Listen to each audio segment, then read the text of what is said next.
Good morning students, welcome back to our channel Pragati NCERT tutorial में। कैसे हैं आप सब लोग? आई होप कि आप सब लोग बहुत ही अच्छे होंगे, मस्त होंगे और स्वस्थ होंगे और अपनी पढ़ाई जो है टाइम से कर रहे होंगे। तो जैसा कि आप लोगों को पता है, हमारी जो है हिस्ट्री के हमने 8 चैप्टर अपने कवर कर लिए हैं। हमने उसको बहुत अच्छे से पढ़ा है और आज हम जो है व्यापारी, राजा और तीर्थयात्री, जो हमारा अध्याय 9 है, चैप्टर 9 है, वो आज हम करने वाले हैं। और मैं सबसे पहले कहना चाहूँगी, जो नया स्टूडेंट इस चैनल से जुड़ रहा है तो चैनल को सब्सक्राइब करें और जो बेल आइकन है उसको प्रेस ज़रूर करें, जिससे आपको जो है नोटिफिकेशन टाइम से मिलती रहेगी। ठीक है, और आपको मतलब ईजी होगा, पता चल जाएगा कि क्लास कब आ रही है। ठीक है, तो चलिए आज हम शुरू करते हैं अपने व्यापारी, राजा और तीर्थयात्री, इसके बारे में आज हम पढ़ेंगे कि व्यापारी क्या होते हैं, राजा और तीर्थयात्री, इनका काम क्या था और क्या होते हैं ये। ठीक है, तो चलिए शुरू करते हैं। बाजार में घूमती जगीनी, ये जगीनी है एक लड़की जो बाजार में घूम रही है। जगीनी अपने गांव के मेले की आस लगाकर बैठी थी। स्टील के चमकदार बर्तन, रंग बिरंगी प्लास्टिक की बाल्टियां, शोक, रंगों के भरे फूलों के प्रिंटों वाले कपड़े, चाबी से चलने वाले मज़ेदार खिलौने, उसे जो है बहुत अच्छी लगती थी ये सारी चीज़ें। इन चीज़ों को बेचने वाले दुकानदार जो हैं बसों और ट्रकों से आते थे और रात को अपना सामान समेटकर वापस चले जाते थे। देखा है ना आप लोगों ने भी, जब कभी मेला लगता है तो बहुत सारी उधर दुकानें लगी होती हैं, व्यापारी आते हैं अपना सामान बेचने के लिए, है ना। और अगले दिन, जैसे एक दिन का अगर मेला है तो अगले दिन चले जाएंगे, अगर हफ्ते का मेला है तो एक हफ्ते के बाद वो अपना सारा सामान लपेट कर वहाँ से चले जाते थे। जगनी को हैरानी होती थी कि ये लोग हमेशा इस तरह क्यों घूमते हैं। उसकी माँ ने बताया कि वे लोग क्या हैं, व्यापारी थे। व्यापारी क्या होता है, जो सामानों का एक जगह से सामान खरीद कर दूसरी जगह पर सामान को बेच देते हैं। ठीक है, वे चीज़ों को उन जगहों से खरीदते थे जहाँ ये बनाए जाते, मतलब जहाँ चीज़ें बनाई जाती हैं वहाँ से वो लोग खरीदते थे और मेलों वगैरह में जाके बेच देते थे। ठीक है, और फिर उन्हें मेलों में बेचते थे। ठीक है, ये चीज़ यहाँ से समझ आ गई। आगे हम देखते हैं इधर व्यापार और व्यापारियों के बारे में जानकारी। अब हम जानेंगे कि व्यापार क्या होता है और व्यापारी क्या होते हैं। जो व्यापार करता है उसको व्यापारी कहते हैं। ठीक है, हमने पढ़ा था चैप्टर 8 में, पढ़ा था ना, जो एक सेकेंड, चमकदार जो होते हैं हमारे काले पॉलिश वाले बर्तन, उनके बारे में हमने पढ़ा था। ठीक है, ये खूबसूरत बर्तन खास तौर से इनकी जो है कटोरियाँ तथा थालियाँ इस उपमहाद्वीप के अनेक पुरास्थलों से मिले हैं। सवाल उठता है कि इन जगहों पर ये बर्तन कैसे पहुँचे होंगे। दिमाग में तो आता है ना, कब जब भी हम कोई भी नई चीज़ें देखते हैं तो ऐसे ही सोचते हैं कि ये चीज़ कैसे आई होगी, कैसे मतलब यहाँ तक पहुँची होगी। तो ऐसा अनुमान लगाया जाता है कि यहाँ ये जो है वो चीज़ें बनती थी, जहाँ पर ये बनती थी वहाँ से व्यापारी इन्हें लेकर अलग अलग शहरों पर बेचते थे। ठीक है, यहाँ से देखिए, ये जो पैराग्राफ है बहुत ही इम्पोर्टेंट है। एज इट इज़ ये लाइन सीटेट में आई हुई थी। ठीक है, देखिए यहाँ से क्वेश्चन बनता ही बनता है। जो दक्षिण भारत का सोना है, दक्षिण भारत का जो सोना, मसाले, खास तौर पर जो काली मिर्च और कीमती पत्थर जो यहाँ के प्रसिद्ध थे। कहाँ के? दक्षिण भारत का क्या क्या प्रसिद्ध है? वहाँ का सोना, मसाले और जो खास तौर पर काली मिर्च है, काली मिर्च तथा कीमती पत्थर यहाँ के प्रसिद्ध थे। काली मिर्च जो है रोमन साम्राज्य में इतनी मांग थी कि उसको काले सोने के नाम से भी बुलाते थे। ये भी एज इट इज लाइन उठा के दे रखी थी इधर से ना। जो काली मिर्च है उसकी रोमन साम्राज्य में इतनी मांग थी कि इसे क्या कहते थे, काले सोने के नाम से बुलाते थे। व्यापारी इन सामानों को समुद्री जहाज़ों और सड़कों के रास्ते रोम तक पहुंचाते थे। कहते कैसे पहुंचाते थे? जहाज़ों और सड़कों के रास्ते। ठीक है, कहाँ पहुंचाते थे? रोम में। देखिए, दोबारा मैं बताना चाहूँगी, जो दक्षिण भारत है वो किसके लिए प्रसिद्ध था? सोना, मसाले और ख़ास तौर पर जो काली मिर्च थी और वहाँ के जो कीमती पत्थर थे। और काली मिर्च का रोमन साम्राज्य में इतनी मांग थी कि इसको काले सोने के नाम से भी जानते थे। ठीक है, आई एम सॉरी। तो यहाँ से देखते हैं, दक्षिण भारत में अनेक रोमन सोने के सिक्के मिले हैं। कहाँ मिले हैं? दक्षिण भारत में क्या मिला है? अनेक रोमन के सिक्के। तो उन रोमन को सिक्कों को देखकर क्या होता है, यह अंदाजा लगाया जाता है कि रोम में जो है हमारे अच्छे व्यापार चल रहे थे, मतलब रोम से हमारा अच्छा लेन देन था। ठीक है, तो चलिए आगे देखते हैं। एक सेकेंड, यहाँ से देखते हैं, यहाँ से भी क्वेश्चन बनता है स्टूडेंट। ठीक है, देखिएगा, ध्यान से देखिएगा इस चीज़ को, एक बार, दो बार, तीन बार इसको रिवाइज करिएगा, यहाँ से क्वेश्चन बनता ही बनता है। तो देखते हैं, व्यापार के प्रमाण हमें संगम कविताओं से भी मिलते हैं। मतलब हमने पढ़ा था ना संगम साहित्य, क्या होता है संगम साहित्य? कमेंट बॉक्स में कमेंट करें। नीचे लिखी कविता में पूर्वी समुद्री तट पर स्थित पुहार पतन पर लाए जाने वाले माल का वर्णन मिलता है। तो क्या, कैसे कैसे आते थे? समुद्री जहाजों पर लाए गए तेज तर्रार घोड़े।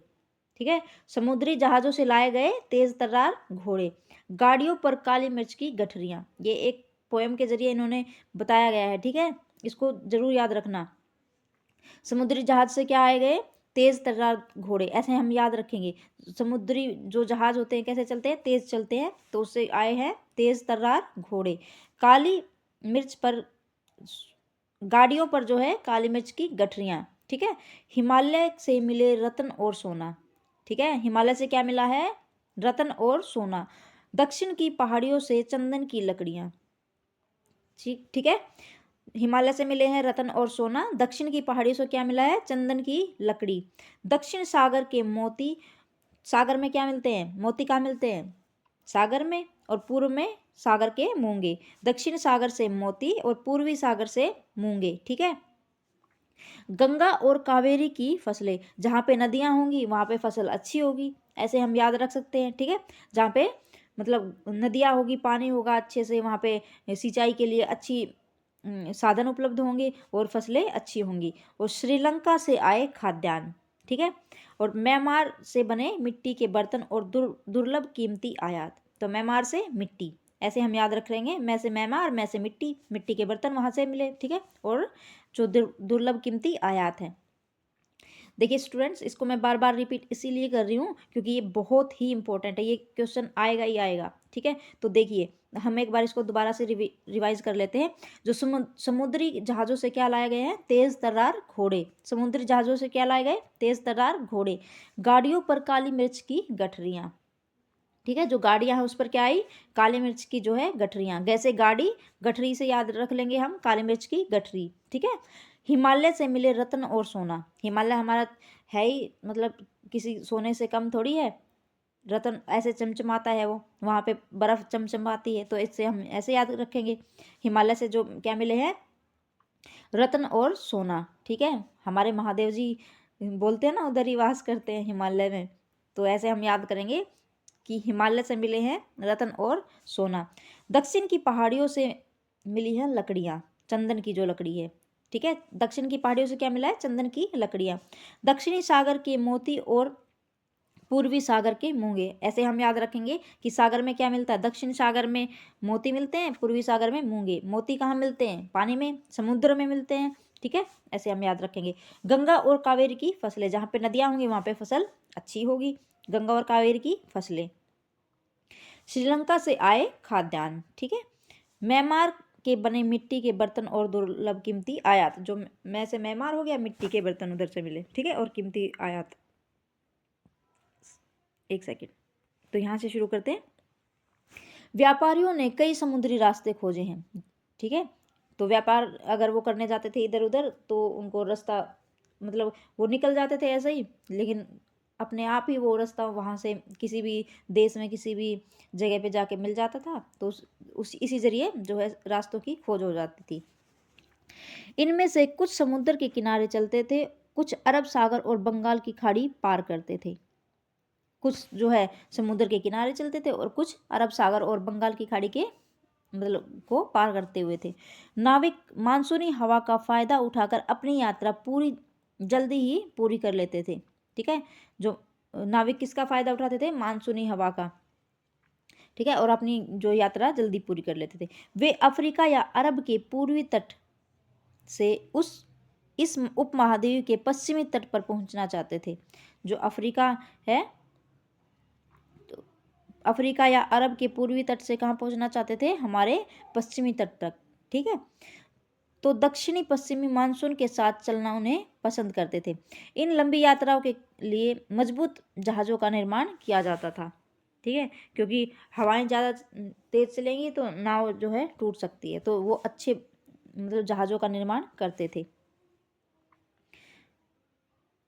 दक्षिणी पश्चिमी मानसून, ठीक है, किसके साथ चलना पसंद करते थे? जो दक्षिणी पश्चिमी मानसून थी वो बहुत व्यापार की दृष्टि में अच्छी मानी जाती है, ठीक है। तो चलिए यहाँ से देखते हैं। नेक्स्ट हेडिंग हमारी है समुद्र तटों से लगे राज्य। इस उपमहाद्वीप के दक्षिणी भाग में बड़ा तटीय प्रदेश है। इनमें बहुत से पहाड़, पठार और नदी के मैदान हैं। नदियों के मैदानी इलाकों में कावेरी का मैदान सबसे उपजाऊ है। किसका, कौन सी नदी का जो मैदान उपजाऊ है? कावेरी नदी का। मैदानी इलाकों तथा तटीय इलाकों के सरदारों और राजाओं के पास धीरे धीरे काफी संपत्ति और शक्ति हो गई। संगम कविताओं में मूवेंदार की चर्चा मिलती है। मूवेंदार की चर्चा किसमें मिलती है? ये भी क्वेश्चन आएगा, ठीक है। मूवेंदार की चर्चा किसमें मिलती है? संगम कविताओं में, ठीक है। यह एक तमिल शब्द है। जो मूवेंदार है वो क्या है? एक तमिल शब्द, ठीक है, जिसका अर्थ है तीन मुखिया। ये भी एज इट इज, देखिए स्टूडेंट्स, मैंने जब मतलब मैंने पढ़ी हैं जो पीछे प्रीवियस ईयर्स के जो क्वेश्चन पेपर मैंने लगाए हैं, और जब मैंने दिया था सीटेट का एग्ज़ाम, तो एज इट इज़ ये लाइन आई हुई थी, ठीक है। जो तीन मुखिया है उसका अर्थ क्या है, तीन मुखिया कौन कौन से हैं, ठीक है, और ये कैसा शब्द है, एज इट इज़।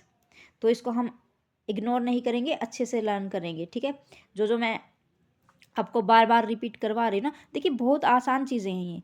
अगर हम अच्छे से इसको एक बार भी ध्यान से पढ़ेंगे ना, एक बार भी, तो बहुत अच्छे से हमारे दिमाग में चली जाएगी। और रिवीजन तो मैं आपकी करवाऊंगी साथ साथ, ठीक है। अभी मैं नोट्स जो बना रही हूँ उनके ज़रिए भी आपकी रिवीजन होएगी।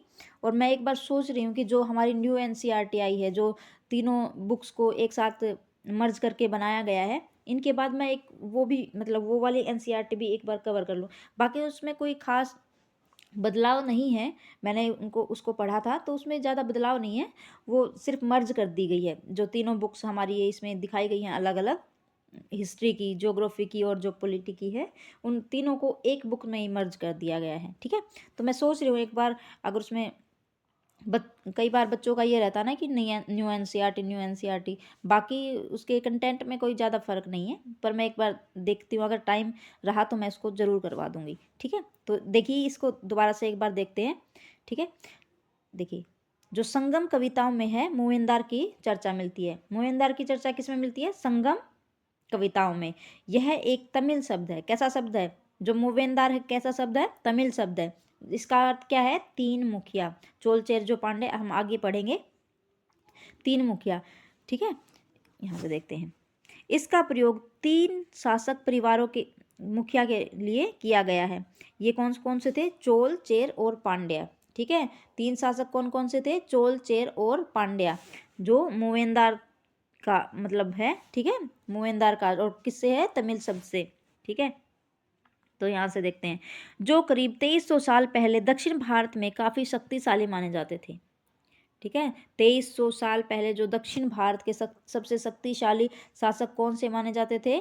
चोल, चेर और पांड्या, ठीक है। इन तीनों मुखियाओं के अपने अपने दो सत्ता केंद्र थे। इनमें से एक तटीय हिस्से से और दूसरा अंदरूनी हिस्से से था, ठीक है। देखिए मैं बार बार इस चीज़ को इसलिए रिपीट कर रही हूँ क्योंकि मुझे पता है कि जो NCERT है एज इट इज़ पूरा पैराग्राफ उठा के क्वेश्चन उसमें दे देता है एग्ज़ाम में, और ये आए हुए हैं, मैंने पढ़े हुए हैं, इसलिए मेरे को मतलब लगता है कि एक एक जो लाइन है वो बहुत ही इम्पोर्टेंट है। एक एक लाइन बहुत इम्पोर्टेंट है, तो एक भी लाइन को आप स्किप ना करें, ठीक है। एक भी लाइन को स्किप नहीं करना, एक लाइन लाइन से भी क्वेश्चन बना देता है। तो इधर देखते हैं, जो इन तीनों मुखियाओं के अपने अपने कितने सत्ता केंद्र थे? दो दो, ठीक है, दो दो सत्ता केंद्र थे। इनमें से एक तटीय हिस्से में था और दूसरा अंदरूनी हिस्से में। ये भी आपको इतना बड़ा पैराग्राफ दे के पहले क्वेश्चन दे देगा, फिर उसके चार ऑप्शन देगा लंबे लंबे, फिर उन ऑप्शनों में से छांट के आपको करना है, ठीक है। तो इसको ज़रूर ध्यान से पढ़ें। ठीक है, एक जो क्या था तटीय हिस्से पे था, दूसरा अंदरूनी हिस्से पे। इस तरह 6 केंद्रों में से 2 बहुत महत्वपूर्ण थे। एक चोलों का जो पतन है पुहार या कावेरीपट्टनम, और दूसरा क्या है पांडवों की राजधानी मदुरई। एक क्या था, तो चोलों का पतन है पुहार या कावेरीपट्टनम, और दूसरा है पांडव की राजधानी मदुरई। तो ऐसे आपको मैच इट में दे सकता है कि पांडव की राजधानी, फिर उसको आपको मैच ऐसे मैच करने के लिए दे देगा। चोलों का पतन कौन सा, पुहार या कावेरीपट्टनम, और दूसरा क्या है पांडव की राजधानी मदुरई। ठीक है, ये ये मुख ये मुखिया लोगों से नियमित कर के बजाय उपहार की मांग करते थे। मतलब कर ना लेकर क्या लेते थे, उपहार, कोई भी गिफ्ट दे दो उसको। कभी कभी ये सैनिक अभियानों पर निकल भी पड़ते थे और आसपास के इलाकों से शुल्क वसूल करते थे। एक सेकेंड, शुल्क वसूल कर लाते थे। इनमें से कुछ धन वे अपने आसपास अपने मतलब पास रख, कुछ धन जो है अपने पास रखते थे, बाकी अपने समर्थकों नाते रिश्तेदारों सिपाहियों तथा कवियों के बीच बांट देते थे। जो भी वो वसूल करके लाते थे तो वो आपस में बांट देते थे, अपने रिश्तेदारों को, सिपाहियों को, कवियों को, इन सबको बांट देते थे। अनेक संगम कवियों में उन मुखियाओं की प्रशंसा में कविताएं लिखी हैं जो उन्हें कीमती जवाहरात, सोने, घोड़े, हाथी, रथ या सुंदर कपड़े दिया करते थे। देखिए, जो भी कोई किसी को कुछ देगा तो गुणगान तो उसी का होता है ना, जो नहीं देगा बेचारा उसका गुणगान कहाँ होता है। आज भी यही है, पहले भी यही होता था। जब आप किसी को दोगे कीमती जवाहरात, एक बार दे दिया, 2 बार, 3 बार, तो वो आपके ही गुणगान करेगा। ठीक है, कोई हाथी दे देता था, कोई घोड़ा, तो सम्मान के लिए सबको इतना, ऐसा ही फ्री में कोई किसी का सम्मान नहीं करता है। ज़्यादातर तो यही देखने को मिला है, कोई 100 में से एक इंसान होगा जो बिना लालच के किसी का सम्मान करता होगा, नहीं तो आजकल भी यही चल रहा है। ठीक है, तो चलिए आगे देखते हैं। यहाँ देखते हैं, इसके लगभग 200 वर्षों के बाद पश्चिमी भारत में सातवाहन नामक राजवंश का प्रभाव बढ़ गया। ठीक है, इसके जो 200 लगभग वर्षों के बाद किसका प्रभाव बढ़ा, सातवाहन नामक राजवंश का। जो सातवाहनों का सबसे प्रमुख राजा कौन था, ये भी सातवाहनों, एक सेकेंड, सातवाहनों का सबसे प्रमुख राजा कौन था, गौतमी पुत्र जो सतकर्णी था, वो क्या था, सातवाहनों का सबसे प्रमुख राजा। सातवाहनों का सबसे प्रमुख राजा कौन था, कमेंट बॉक्स में साथ साथ कमेंट करिए, इससे जो है आपकी रिवीजन साथ साथ होती रहेगी। सातवाहनों का सबसे प्रमुख राजा कौन था, गौतमी पुत्र श्री सतकर्णी। ठीक है, इसके बारे में हमें उसकी जो माँ है गौतमी बलश्री, सतकर्णी, जो गौतमी पुत्र सतकर्णी है उसकी माँ का नाम क्या है, गौतमी बलश्री, के द्वारा दिए गए दान के एक अभिलेख से पता चलता है, नहीं तो पता ही नहीं चलता। जो उसकी माँ है उसने कभी दान दिया था तो उसके बारे में लिखा गया, इसी से हमें पता चलता है जो सातवाहनों का राजा कौन था, गौतमी पुत्र सतकर्णी। वह और अन्य सभी सातवाहन शासक जो दक्षिणापथ के स्वामी कहलाते हैं। जो सातवाहन शासक क्या कहलाते हैं, दक्षिणापथ के स्वामी। दक्षिणापथ का शाब्दिक अर्थ है दक्षिण की ओर चलने वाला रास्ता। ठीक है, यहाँ से देखते हैं, जो दक्षिण का शाब्दिक अर्थ क्या है, दक्षिण की ओर जाने वाला रास्ता। ठीक है, दक्षिण मतलब दक्षिण और पथ मतलब रास्ता, जो दक्षिण की ओर रास्ता जाता है वो दक्षिणापथ। ठीक है, पूरे दक्षिण क्षेत्र के लिए सब यही नाम प्रचलित था। श्री सतकर्णी ने पूर्वी, पश्चिमी तथा दक्षिणी तटों पर अपनी सेनाएं भेजी। सतकर्णी ने कहाँ भेजी, पूर्वी, पश्चिमी तथा दक्षिणी तटों पर। ठीक है, अपनी सेनाएं भेजी। तो आगे देखते हैं, यहाँ से हम शुरू करेंगे अपना नेक्स्ट हेडिंग हमारी है रेशम मार्ग की कहानी। रेशम मार्ग के बारे में हम पढ़ेंगे। कीमती चमकीले रंग और चिकनी मुलायम बनावट की वजह से रेशमी कपड़े अधिकांश समाज में बहुमूल्य माने जाते थे। रेशम तो आज भी महंगा ही होता है ना, मतलब वो कीमती होता था, चमकीले रंग और चिकना होता था, मुलायम बनावट की वजह से रेशमी कपड़े अधिकांश समाज में बहुमूल्य माने जाते हैं। आज भी रेशमी कपड़ा तैयार करना एक जटिल प्रक्रिया है। रेशम के कीड़े से कच्चा रेशम निकालकर, जो रेशम के कीड़े होते हैं उनसे कच्चा रेशम निकालकर सूत कताई होती है। ठीक है, सूत कताई होती है और फिर उससे कपड़ा बुना जाता है। ठीक है, चलिए देखते हैं। फिर उससे कपड़ा बुना जाता है। जो रेशम के कीड़े होते हैं उनसे कच्चा रेशम निकालकर सूत कताई की जाती है और फिर उससे कपड़ा बुना जाता है। रेशम बनाने की तकनीक का आविष्कार सबसे पहले चीन में करीब 7,000 साल पहले हुआ था। जो रेशम बनाने की तकनीक थी उसका आविष्कार कब हुआ? लगभग 7,000 साल पहले। ठीक है। इस तकनीक को उन्होंने हजारों साल तक बाकी दुनिया से छुपाए रखा। चीन वाले तो बहुत शातिर हैं, आज भी कुछ चीज़ें नहीं बताते हैं अपनी, बहुत आविष्कार करते रहते हैं। पर चीन से पैदल, घोड़ों या ऊँटों पर कुछ लोग दूर दूर की जगहों पर जाते थे और अपने साथ रेशमी कपड़े भी ले जाते थे। जिस रास्ते से ये लोग यात्रा करते थे वह रेशम मार्ग, सिल्क रूट के नाम से जाना जाता था। मतलब सिल्क, जो ऊँटों से, घोड़ों से लोग दूर दूर दूसरी जगह जाते थे तो वहाँ से जो है वो कपड़े लेके जाते थे। और जो ये रास्ता होता था जिस लोग से ये मतलब लोग यात्राएं करते थे उसको क्या कहेंगे? रेशम के कपड़े लेके जाते थे तो रेशमी मार्ग, ऐसे हम याद कर लेंगे, सिल्क रूट। ठीक है, एक सेकेंड, बड़ा ही जल्दबाजी में। रेशम मार्ग, ठीक है, सिल्क रूट के नाम से प्रसिद्ध हो गया, जहाँ से रेशमी कपड़े आते जाते थे, लेके जाते थे। ठीक है। कभी कभी चीन के शासक ईरान और पश्चिमी एशिया के शासकों को उपहार के तौर पर रेशमी कपड़े भेजते थे। क्या भेजते थे? रेशमी कपड़े। ठीक है, जो चीन के शासक थे। यहाँ से रेशम के बारे में जानकारी और भी पश्चिम की ओर फैल गई थी। ठीक है, कोई जानकारी होती है अगर एक बार किसी को पता चल जाए तो वो, ये तो है ना कि एक ही जगह रह जाएगी, फैलेगी। ठीक है, किसी को गॉसिप करना है, एक के कान में बोल दो, अपने आप ही फैल जाती है वो चीज़ें। और अच्छी चीज़ें तो जल्दी फैलती हैं, गलत भी फैलती हैं, बहुत सारी गलत चीज़ें ज़्यादा फैलती हैं। करीब 2000 साल पहले रोम के शासकों और धनी लोगों के बीच रेशमी कपड़े पहनना एक फैशन बन गया। इसकी कीमत थी वो बहुत ही ज़्यादा होती थी, क्योंकि से चीन से इसे लाने में दुर्गम पहाड़ी और रेगिस्तान रास्तों से होकर जाना पड़ता था। यही नहीं, रास्ते के आसपास रहने वाले लोग व्यापारियों से यात्रा, एक सेकेंड, शुरू भी शुल्क, मतलब जो यहाँ से व्यापारी आते जाते थे व्यापार करने के लिए, तो वहाँ उनसे क्या लिया जाता था? शुल्क कर लेते थे। ठीक है, तो यहाँ से देखते हैं, इनमें सिल्क रूट तथा इसकी शाखाओं को दिखाया गया है। कुछ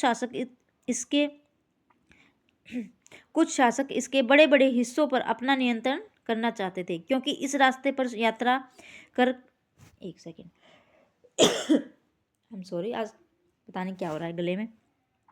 क्योंकि इस रास्ते पर यात्रा कर रहे व्यापारियों से उन्हें कर, शुल्क तथा तोहफों के जरिए लाभ मिलता था। इसके बदले ये शासक इन व्यापारियों को अपने राज्य से गुजरते वक्त लुटेरों के आक्रमणों से सुरक्षा देते थे। ठीक है, व्यापारी इधर उधर जाते थे तो लूट खसोट वाले भी बहुत सारे मिलते थे, और रास्ते ही ऐसे होते थे, जंगलों वाले, पहाड़ों वाले। तो जिस भी इलाके में जाते थे तो उनको मतलब शुल्क के तौर पर उनको रेशम के कुछ कपड़े, ठीक है, राजा को देने होते थे, जिससे क्या करता था शासक? उन व्यापारियों की, जो लुटेरे हैं, उनसे रक्षा करता था, सुरक्षा दे देता था उनको। ठीक है, कि आराम से फिर वो अपना व्यापार कर सकते हैं बिना किसी डर भय से। सिल्क रूट पर नियंत्रण रखने वाले शासकों में सबसे प्रसिद्ध जो है कुषाण थे, जो सिल्क रूट पर नियंत्रण रखते थे। ये भी एज इट इज आया हुआ था। ठीक है, देखिए, सिल्क रूट पर नियंत्रण रखने वाले शासक सबसे पहले कौन थे? कुषाण। जो सिल्क रूट पर शासन रखते थे वो सबसे पहले कौन थे? कुषाण। करीब 2000 साल पहले मध्य एशिया तथा पश्चिमोत्तर भारत पर इनका शासन था। ठीक, किनका? कुषाण लोगों का, कुषाण शासकों का। पेशावर और मथुरा इनके दो मुख्य शक्तिशाली केंद्र थे। जो कुषाण के कौन से थे? पेशावर और मथुरा, दो जो है मुख्य शक्तिशाली केंद्र थे। तक्षशिला भी इनके ही राज्य का हिस्सा था। तो ऐसे आ सकता है, तक्षशिला किनके राज्य का हिस्सा था? कुषाण शासक जो थे, जो तक्षशिला है, उनके राज्य का हिस्सा था। इनके शासनकाल में ही सिल्क रूट की एक शाखा मध्य एशिया से होकर सिंधु नदी के मुहाने के पत्तनों तक जाती थी। फिर यहाँ से जहाजों द्वारा रेशम पश्चिम की ओर रोमन साम्राज्य तक पहुँचता था। इस उपमहाद्वीप में सबसे पहले सोने के सिक्के जारी किए गए। ये एज इट इज आया हुआ था। ठीक है, जो मैं आपको बता रही हूँ, आप लोग सोचोगे कि आप तो सब कुछ ही बता रही है, लेकिन मैं इसीलिए बता रही हूँ कि क्योंकि एक एक लाइन बहुत ही इम्पोर्टेंट है। ठीक है, तो यहाँ से देखते हैं, जो सबसे पहले सोने के सिक्के कहाँ जारी किए गए? कुषाण शासक, ठीक है, किसने किए थे? कुषाण शासकों ने। सोने के सिक्के सबसे पहले किसने जारी किए थे? कुषाण शासकों ने।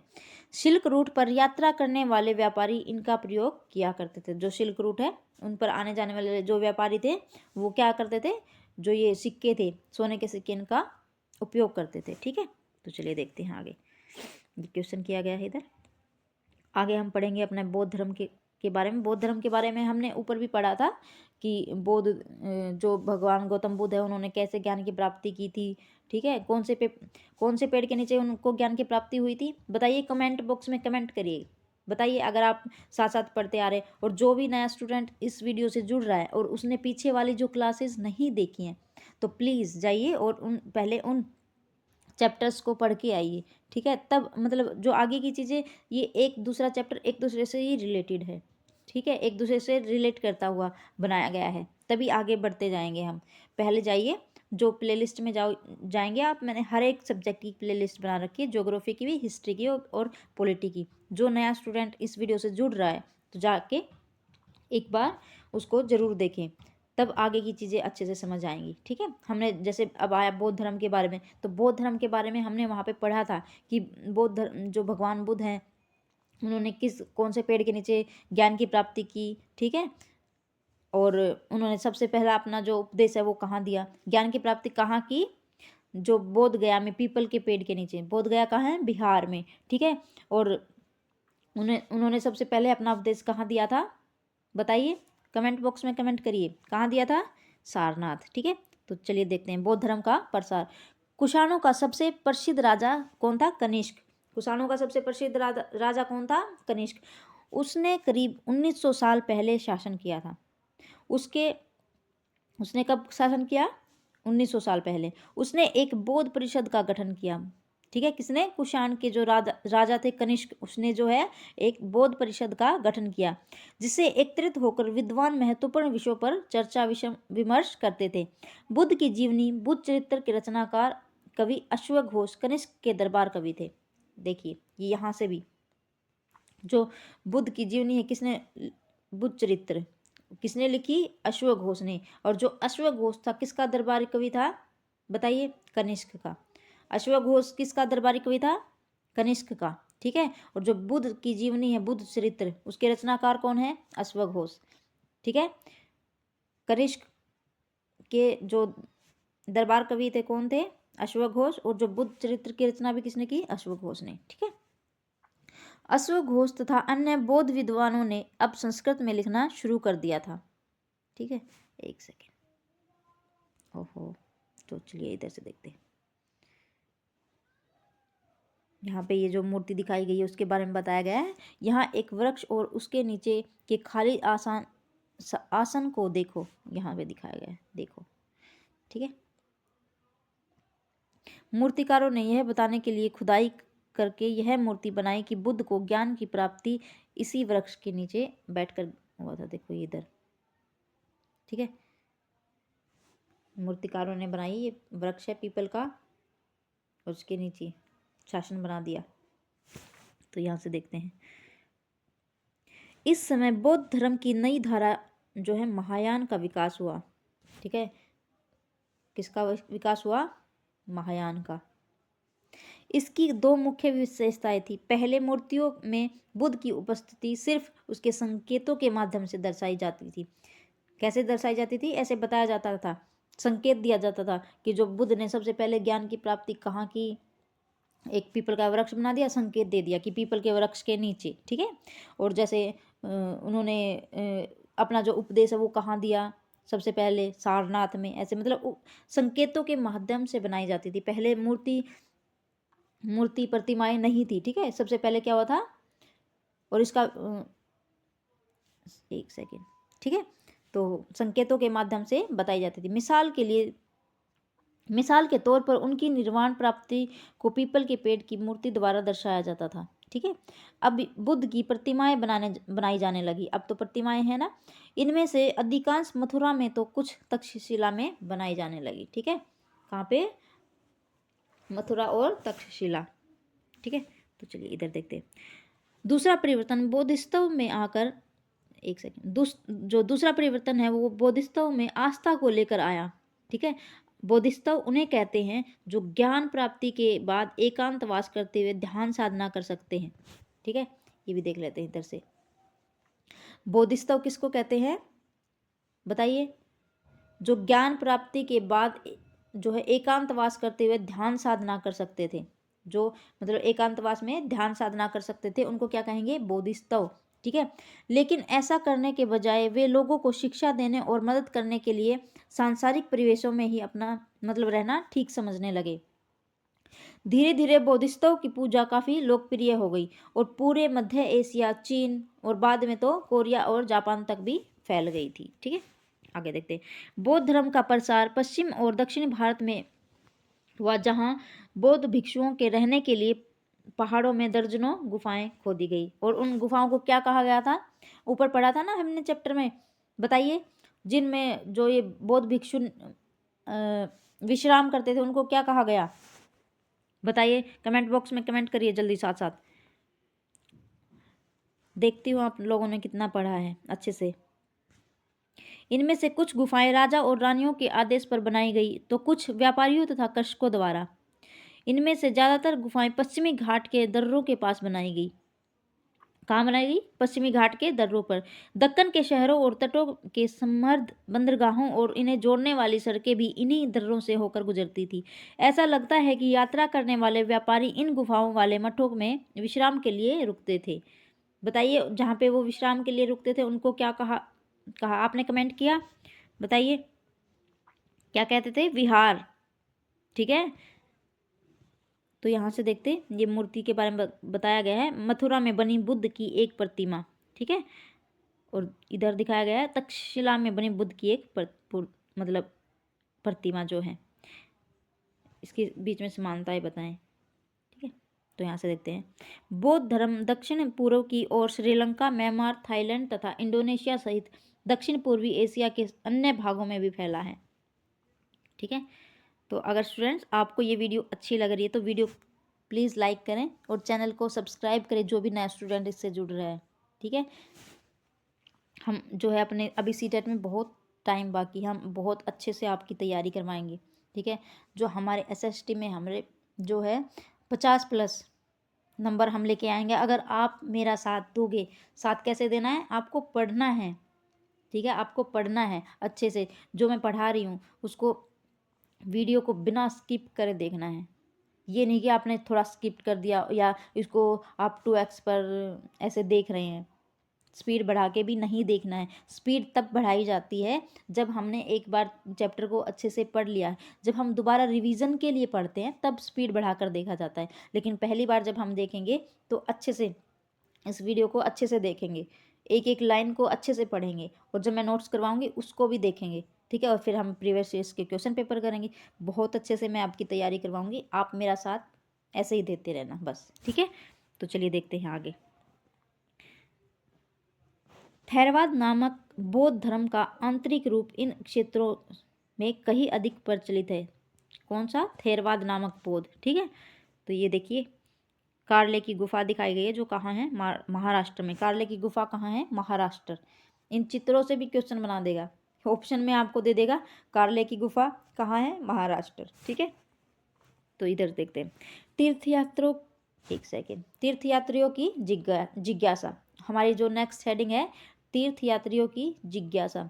व्यापारी काफिलों में तथा जहाज़ों पर दूर दूर जाया करते थे। जो व्यापारी हैं कहाँ जाते थे? जहाज़ों से दूर दूर। ठीक है, बहुत से तीर्थयात्री भी उनके साथ यात्रा पर निकल पड़ते थे। जो बहुत से तीर्थयात्री उनके साथ ही यात्रा पर निकल पड़ते थे। तो ये तीर्थयात्री के बारे में पढ़ेंगे। तीर्थयात्री वे पुरुष स्त्री होते थे जो प्रार्थना के लिए पवित्र स्थानों की यात्रा किया करते थे। ठीक है, तो यहाँ से देखते हैं। इसी तरह भारत की यात्रा पर आया चीनी बौद्ध तीर्थयात्री फासियान काफ़ी प्रसिद्ध है। ठीक है, कौन सा है? फासियान। करीब 1600 साल बाद पहले आया एक सेकेंड, करीब 1600 साल बाद आया श्वेतसांग। ठीक है, नहीं 1600 साल पहले कौन सा आया था? जो फासियान था। और श्वेतसांग कब आया? 1400 साल पहले। 1600 साल पहले फासियान, 1400 साल पहले श्वेतसांग। देखिए इनका नाम भी कैसे हैं अजीब अजीब से, ठीक है। और उसके करीब 50 साल बाद आया इत्सिंग आया, ठीक है, 50 साल बाद मतलब 1450 में, ठीक है। देखिए 1650 में सबसे पहले कौन आया, फासियान। अगर हम इसको रिवीजन करेंगे तभी ये चीज़ें याद होंगी, हिस्ट्री तो चीज़ ही ऐसी है, उसको रिवीजन करना पड़ेगा, ठीक है। फासियान कब आया, 1600, ठीक है, करीब 1600 साल पहले। और जो श्वेत सांग आया 1400 साल पहले। और उसके 50 साल बाद कौन आया, इत्सिंग आया, ठीक है। वे सब बुद्ध के जीवन से जुड़ी जगहों और प्रसिद्ध मठों को देखने के लिए भारत आए थे। यहाँ से देखते यहाँ से देखते हैं, इनमें से प्रत्येक तीर्थयात्री ने अपनी यात्रा का वर्णन लिखा है। इन्होंने अपनी यात्रा के दौरान आई मुश्किलों के बारे में भी लिखा है। इन यात्राओं में कई वर्ष लग जाया करते थे। जिन देशों और मठों को उन्होंने देखा उनके बारे में उन्होंने लिखा। उन किताबों के बारे में भी लिखा जिन्हें वे अपने साथ ले गए। कुछ किताबें उन्होंने जो लिखी वो क्या है, अपने साथ लेके चले गए, ठीक है।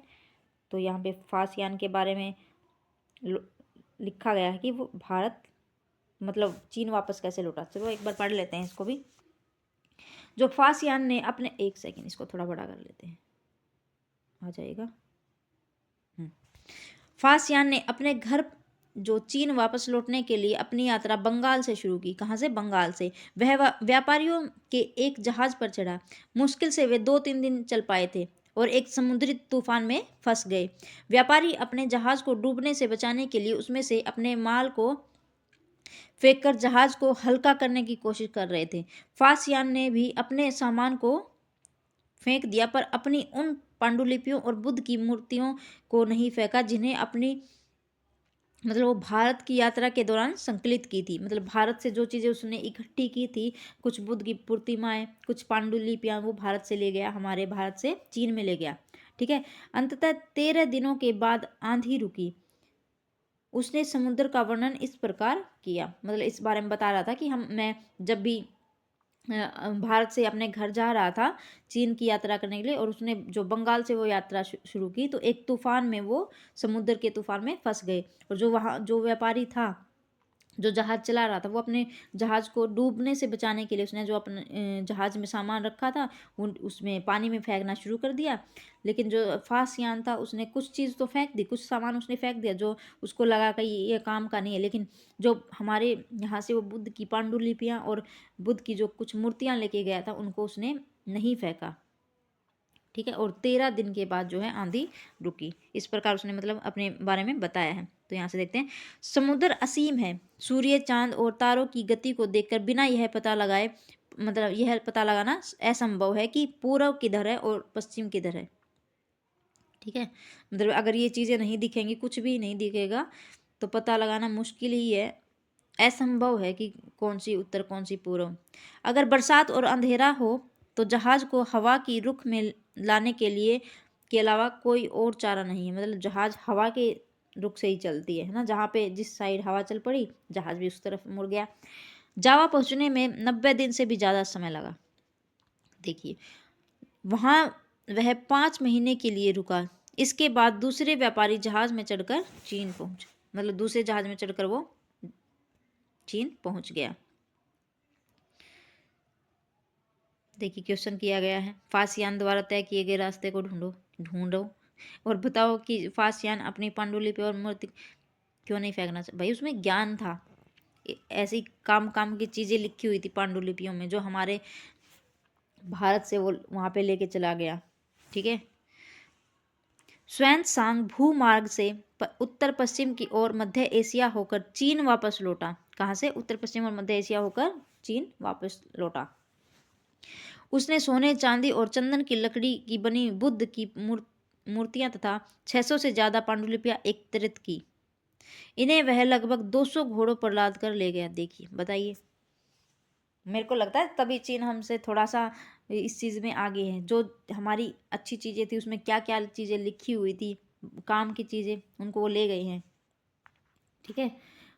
20 घोड़ों पर लाद कर ले गया, पर इसमें से तो 50 पांडुलिपि, एक सेकेंड यहाँ देखते हैं, 50 पांडुलिपियां उस समय खो गई जब सिंधु नदी पार करते हुए उसकी नाव उलट गई। अपने जीवन का बाकी हिस्सा उसने बची हुई पांडुलिपियों को संस्कृत से चीनी का अनुवाद करने में लगा दिया। अब हम पढ़ेंगे नालंदा के बारे में। नालंदा शिक्षा एक विशिष्ट केंद्र है। श्वेत स्वांग तथा अन्य तीर्थयात्री ने उस समय के प्रसिद्ध बौद्ध विद्या केंद्र नालंदा में अध्ययन किया। उसने नालंदा के बारे में इस प्रकार लिखा है। यहाँ के शिक्षक जो है योग्यता तथा बुद्धि से सबसे आगे हैं। एक सेकेंड। उसमें ये बता रहा है कि वहाँ के जो शिक्षक थे वो बुद्धि में और योग्यता में सबसे आगे थे। बुद्ध के उपदेशों का वह पूरी ईमानदारी से पालन करते हैं। मठ के नियम काफ़ी सख्त हैं जिन्हें सबको मानना पड़ता है। पूरे दिन वाद विवाद चलते ही रहते थे, जिससे युवा और वृद्ध दोनों की एक दूसरे में मदद करते हैं।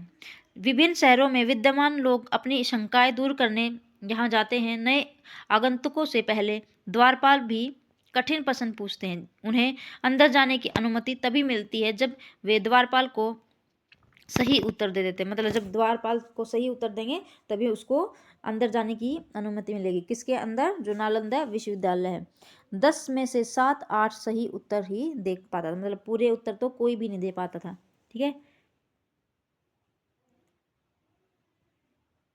10 में से 7-8 सही उत्तर नहीं दे पाते थे।